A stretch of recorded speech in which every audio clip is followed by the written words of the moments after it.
Welcome, food and fitness lovers, to Tina's Ageless Kitchen. I'm Chef Tina Martini. You might know me as the Medicine Chef.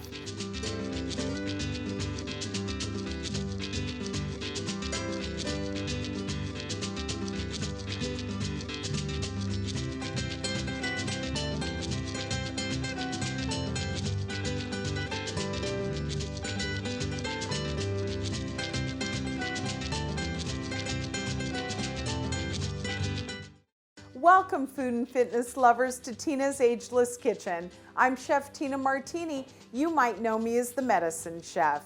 Well, in the Ageless Kitchen today, we're going to talk about a really important vegetable, particularly for our men. So in that case, we're going to dedicate these recipes to all of my men out on Shemya Island, Eareckson Air Force Base, where there are so many hardworking men, and I'm currently working out there developing healthy menus to feed our troops and all of the guys that keep the Air Force Base moving. So guys, I know you're not a big fan of veg, but asparagus seems to be one of your favorites, so you're gonna love the asparagus and quinoa with lemony dressing. All right, let's take a look at our little sarsaparilla warriors. Now, sarsaparilla is one of the main phytonutrients found in asparagus, and it is our greatest hope in curing ALS, also known as Lou Gehrig's disease.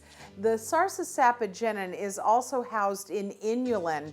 Inulin is a fiber that can't be broken down by the small intestines. What that means is that because it can't be broken down, the nutrients move into the large intestines for maximum absorption. Now let's look at how to clean the asparagus, and I've got some delicate, really fine, beautiful spears here. So nature tells us where to break the asparagus, so we're just gonna arch it until it snaps naturally. Now, we know that chefs don't throw anything away, so we're gonna take our fibrous, inedible ends and we're gonna put them in some vegetable broth. Let's go ahead and just quickly do these, and you'll see that they snap off in different areas of the spear.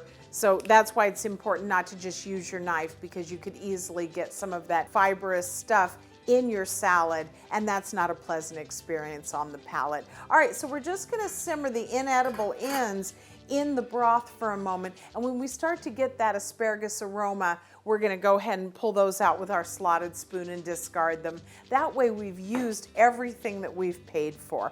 Let's look at some of our cooked quinoa, and this ancient grain is known for its high protein content. So this is a perfect vegan dish that makes sure that we get all of the amino acids to help our body to make protein. All right, so what I've got here is the raw quinoa, and you want to rinse all of your agricultural products like beans and grains, because they can easily have the saponins on them that nature provides as a natural pesticide. So we really don't need to be spraying all those chemicals that we do, because if we use the plant in its natural being or in its natural state, it comes readily made with its own bug repellent, and that's a saponin.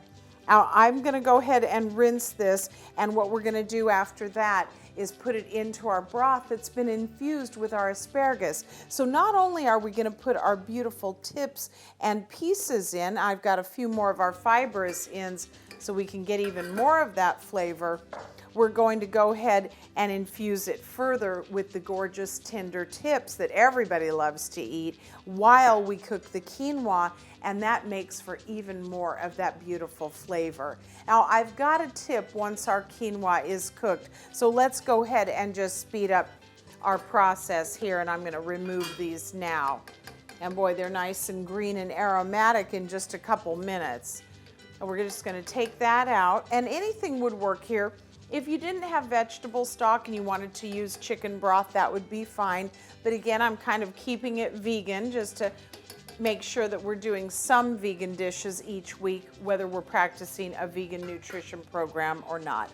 A little bit of salt and pepper in the water is always a good idea, just to bring up even more of that flavor. Now here's one tip while we go ahead and make our vinaigrette, and that is a damp towel. If you don't have anybody to hold the bowl for you, the damp towel will hold the bowl for you. So let's just make a nest here. Let me see if I can get it around the bottom of the bowl and kind of nestle it down in there. and let's go ahead and make up a yummy, creamy vinaigrette to go over our asparagus and quinoa. All right, let's just get this Dijon mustard out of here as best we can with our whisk. And I hear that our vegetable stock is boiling over there.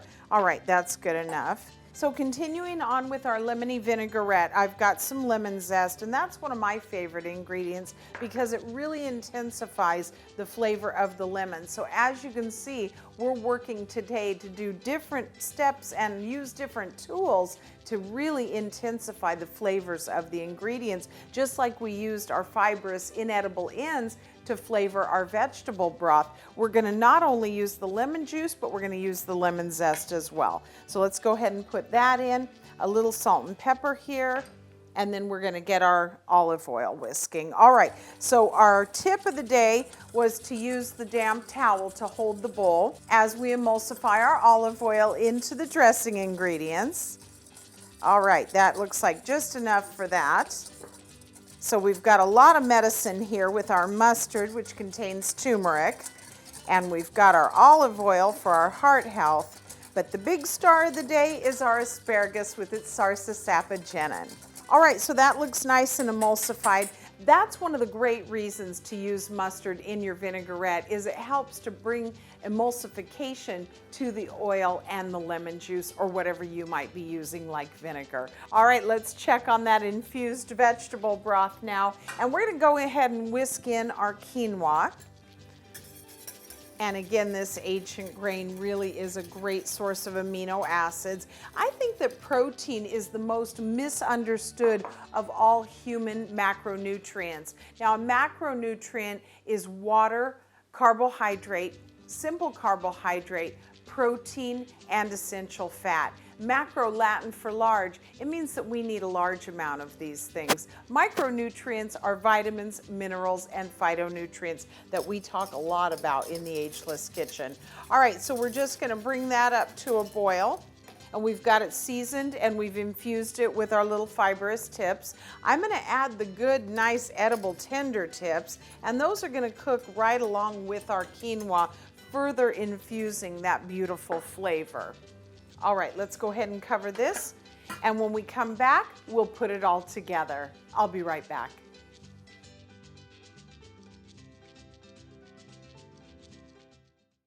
Hi, I'm Chef Joe Seminara with Taste This Television. Take a look at this gear right here. Chef Revival knows how to form comfortability for chefs out there. For chefs in the kitchen, heat resistant, the look, the feel. Hey, you're working in the kitchen all day long. You want something that you're going to be comfortable in. Well, Chef Revival has got you covered. Everything from chef hats to chef pants to chef jackets and different kinds of apparel that the chef at home can use. So for more information and to find out some more incredible products on their site, log on to chefrevival.com.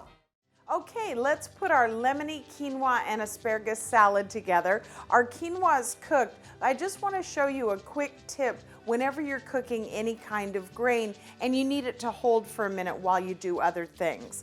All right, so we're going to take the lid off, and the lid will have condensation and water naturally built up on it, of course, because of the steam. So here's a way to prevent that moisture from dripping back down on your rice and your grain and making it lumpy and unpleasant. It can overcook it actually. So I have a little bit of cheesecloth, but you could take a light kitchen towel if you wanted, just something kind of thin.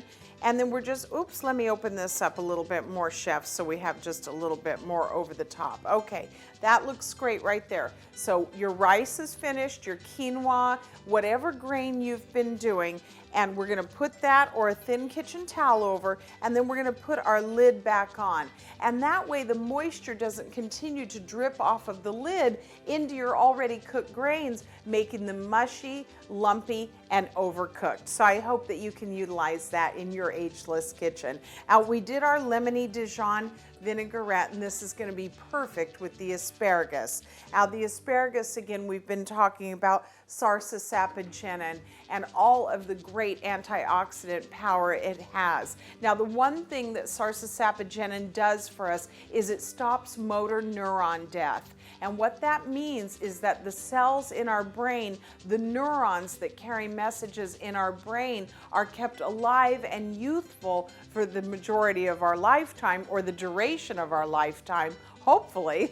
And that way we prevent things like ALS, which is known as Lou Gehrig's disease, and Alzheimer, things that affect the brain or come from the aging of the brain. So we love the asparagus for that. It's also great kidney medicine, and that's why it makes us a little odorous when we use the bathroom, if you know what I mean. All right, so we've got this, and we've prevented the moisture from dripping down on our cooked grain. Let's go ahead and fluff and take a look. The asparagus is beautiful and perfect and tender and green, just the way we want it. Now let's go ahead and dress it. And remember, when you're working with dressing, less is more. So we don't want soppy, oopy, goopy salad. So just fluff that in. Okay, let's go ahead and put our finished salad in the bowl. And boy, does it smell lemony and beautiful with all those gorgeous green tips. Would you look at that, chefs? Now, this is a really great main. If you wanted to serve it as a salad, that's great too. So this dish works either way, as a side salad or a main dish, and it's really a great source of amino acids and vegetable protein in general. So it's just perfect for the vegans as well. All right, I've got a little bit of toasted pine nuts. Now, pine nuts are one of the most powerful appetite suppressants that we know of, and that's why a lot of the diet drugs and diet preparations that we purchase contain pine nut oil. So that's kind of cool. Just eat the pine nuts and you'll get all the minerals and all the benefit of the micronutrients, as well as getting the appetite suppressant action. So our quinoa, really great with the amino acids and all of the great lignans that balance hormones. The sarsapapagenin in the asparagus, really stopping that motor neuron death and keeping our brain healthy, lively, and youthful, and that's always great. And then we've got our pine nuts for a little extra amino acid or protein power. But there's 4 other antioxidant powerhouses or phytonutrient powerhouses in our asparagus that I'd like to finish with: camphorol, rutein, quercetin, and isohamnitin. These 4 powerhouses are major cancer killers. So there's just so much great stuff going on with the asparagus. I hope that you'll choose it for your next meal and enjoy all of the great benefits. The last benefit I want to talk about with the asparagus is that it's a probiotic. And normally when we speak probiotic, or something that helps all the friendly bacteria with our digestion and of course immune system boosting, most people don't realize the immune system lives primarily in the gut. So we want to keep all that friendly bacteria going. And asparagus happens to be a really great probiotic food, much like we know yogurt is. So add it in, puree it up in a soup, do the quinoa with the lemony dressing, and I know that even the most resistant vegetable eater or vegan in your family will really love this. All right, when we come back, we're gonna do pizza squash. Who doesn't love pizza? But this time, we're gonna use a butternut squash as our crust. I can't wait to see you back in just a minute.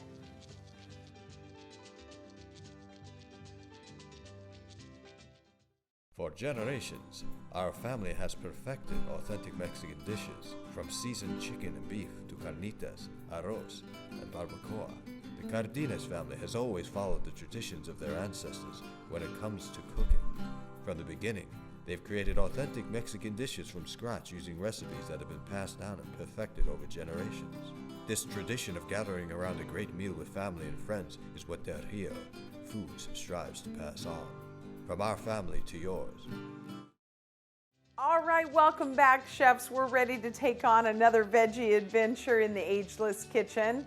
All right, I've got a butternut squash in front of me here, and I know that that's getting to be more popular, although we really could eat more and more of this, especially with its bright orange letting us know of all the carotenoids and cancer-fighting ability it has. It's also a really great source of fiber. Now, it's kind of difficult to clean normally, so what I've done is just stripped off with a knife just carefully the outside bark, if you will, or skin, and break it up into smaller pieces so it's easier for you to handle, chefs. I think that's one of the biggest things, is that it's very hard and it rolls on the board, and that's very dangerous. And just using my knife right there, and my knife is as sharp as a razor, you saw how I had to struggle to get it through with the thing rocking. So that's a way that we really get cut in the kitchen. So if you have a flat edge, and you've noticed I've scooped out the seeds as well, always turn the vegetable or fruit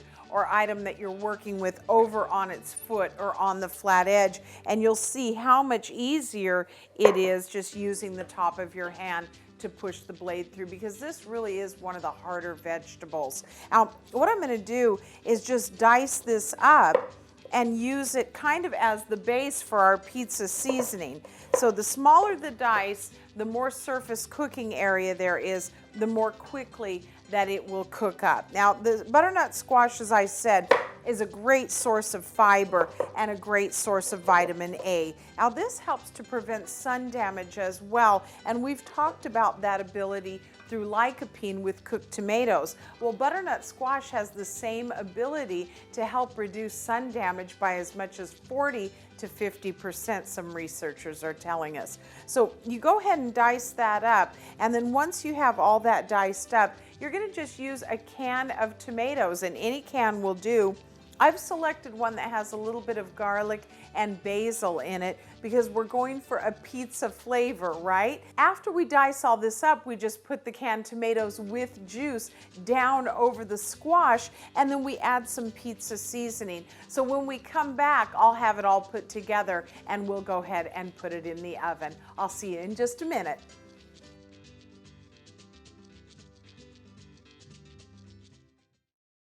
Hi, I'm Chef Joe Seminara with Taste This TV. I'd like to talk to you a little bit about Katz gluten-free products. Now, Katz gluten-free is not only gluten-free, but it's nut-free, dairy-free, and soy-free as well. So when you're looking for a healthy, alternative, gluten-free snack, Katz has got you covered. From their powdered donuts all the way to their cherry pie, chocolate muffin, choose Katz whenever you're choosing the dairy-free and gluten-free. That's enough for Taste This TV. For more information, log on to the website at the bottom of the screen and check out Katz. Okay, we're back to put together our beautiful butternut pizza squash, and I think even your kids are going to love this one. The butternut squash is more famous for a butternut squash soup, I think, than any other recipe. So I hope that you can enjoy this as much as I do. I've got it all diced up here. Now, I've got a can of diced tomatoes that we talked about just a minute ago. It's got the garlic and basil. You can choose any flavor that you like. Heck, you could even do a Southwest butternut if you wanted. Now, the easiest way to get this distributed evenly over the butternut is to go ahead and put the olive oil in, and then I'm going to put a little bit of fresh parsley. We don't really want the fresh parsley up on top because we're going to brown the cheese, and we don't want fresh herbs to turn black. It just doesn't make for a nice presentation.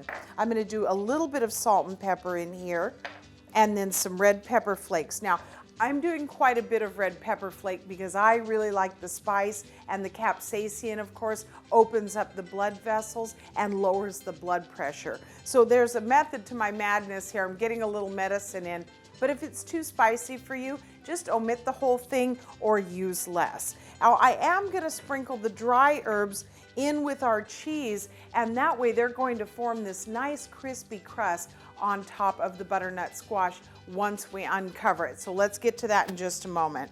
All right, we'll just stir that up gently and bring it all together. And that way, again, the tomato and the tomato juice protect the parsley or any of the fresh herbs that we may be using from getting too dark or turning black.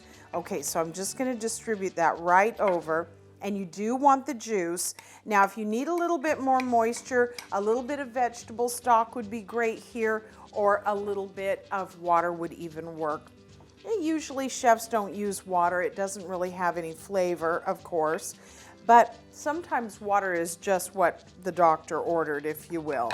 Okay, that's that. So it already looks beautiful and it already smells really aromatic. We're gonna cover this just as soon as we get our other stuff on and let that squash cook until it's fork tender. Now everybody says to test with a knife, but really if you know physics, a knife doesn't work at all. A knife is a single pointed plane that will go into almost anything. So it doesn't really indicate that your food is properly prepared.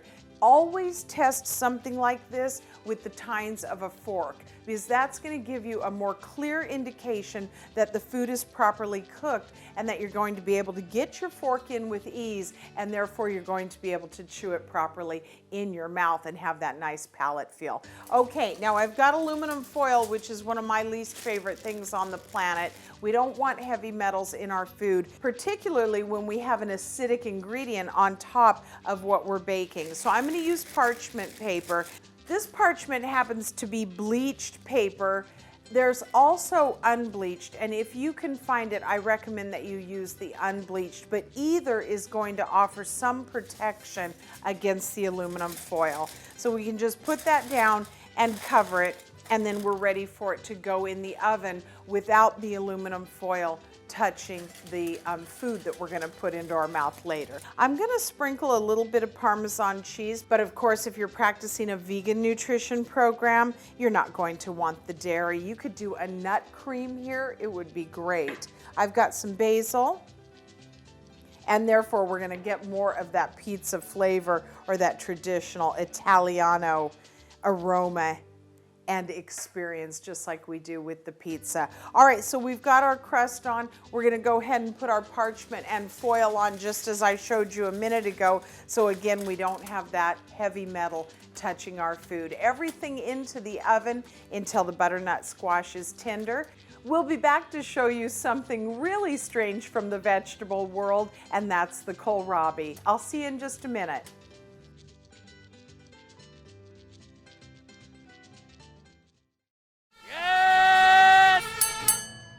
The authentic recipes for all of our products are signature to La Morena. The chilies are literally hand-picked for each can. Everything is manufactured in Mexico and imported into the US. La Morena is best known for its quality and authentic flavor, giving our users a taste of home. Stock up on flavor with La Morena. And the veggie adventure continues. Now I've got something really weird to show you. Most people I talk to don't even know what this thing is. This is a kohlrabi. The kohlrabi belongs to the cruciferous family. The cruciferous family includes things like broccoli, cauliflower, cabbage, and radish. Now everybody knows those things, but this guy, he's overlooked because nobody seems to know what to do with him. So there's a couple different ways to use the kohlrabi. Right now we're going to put together a really delicious kohlrabi coleslaw, and what I'm going to do is my grandmother's coleslaw dressing recipe. So really old school, comforting, just like we talked about with some of our other dishes, but really medicinal and major cancer crusher. Now the kohlrabi, you're just gonna take your paring knife or whatever knife you wanna use. You can just pull them off as well. These little tentacles, if you will just come right off, and then skin it just like you would the butternut squash that we were using earlier. All right, so I'll just put that guy over there, and here's what he looks like when he's been grated. Okay, let's make our dressing first. So I've got some grapeseed oil mayonnaise. Grapeseed, the only extract, the only oil that we know of that actually goes in and removes plaque from inside the arteries. I've got some apple cider vinegar. And if you have your grandmother's coleslaw recipe, you probably have this dressing recipe because it is one of the oldest coleslaw recipes there are. I'm using raw honey here. Now, whatever sweetener you like, palm sugar would work, whatever works for you in your house. And celery seed here, and that's one of the main components in the old school coleslaw dressing, and then a little bit of salt and pepper. Okay, now we'll add our onion and stuff in just a moment. Let's just quickly whisk this up. Now again, the grapeseed oil mayonnaise, really nice flavor, really nice texture, and it's a great vegan product. The other thing about the grapeseed company, Follow Your Heart, is that they are entirely run on solar power. So the people that make the grapeseed oil mayonnaise really care about the environment as well. Okay, nice and smooth. And wow, the celery seed really gives a great aroma to this dressing. Let's take that out. And we'll add some green cabbage that we've shredded, or however you want to prepare it. If you want to shred it in thin strips or just grind it up like I did, you could even do it in the food processor. And then these beautiful ribbons of our kohlrabi. And the flavor is just really nice. It's got a little bit of that crispy, cool bite to it, kind of similar to a radish, but not as hot as a radish. I've got some celery diced up, a little bit of a pigeon. So we've got a lot of hormone balancing here. Now with the kohlrabi being part of the cruciferous family, some of the cancer crushers that are involved there as far as the big phytonutrient names would be internal lactone, sulforaphane, equal. Indole 3 carbanols is one that you hear me talk about quite a bit. It helps clear the free radical scavengers that do cellular damage out of our bloodstream. All right, and I've got a little bit of finely diced white onion here. If you like something a little more sweet, go with the purple. And then let's put a little bit of the sliced green onion in, getting all of those allium compounds. So this salad is a major cancer crusher. We're gonna stir that all up and get it well coated and pop it into the refrigerator. And when we come back, we're gonna look at all the players that played a part in our veggie adventure today in the Ageless Kitchen. We'll be right back.